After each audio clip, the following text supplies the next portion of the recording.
Kabi-kabila ang naging paggunita ng Independence Day sa Cavite, kung saan mismo idineklara noong 1898 ang kalayaan ng Pilipinas. Para sa detalye, magbabalita live mula sa Cavite, si Gary De Leon. Gary.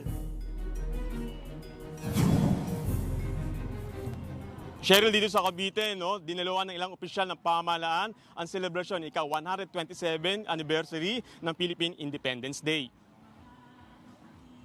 Pinangunahan ni Supreme Court Chief Justice Alexander Gesmundo ang flag raising ceremony sa Aguinaldo Shrine sa Kawit, Cavite. Mismo ang punong hukom ang nagtaas ng watawat ng Pilipinas sa balkonahe ng bahay ni Emilio Aguinaldo bilang pag-alala sa deklarasyon ng Independence Day noong June 12, 1898. Bukod sa parada, nagkaroon ng gun salute at wreath-laying ceremony sa bantayog ni Aguinaldo.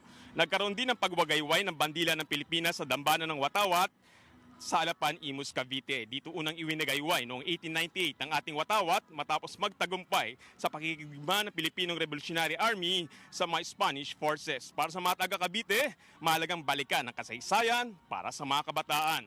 Cheryl, habang sinasagawa Independence Day celebration ngayon dito sa Cavite, meron din silang pagkakataon na mag-apply ng trabaho na pinagkakaloob naman ng pamahalaan ng Cavite.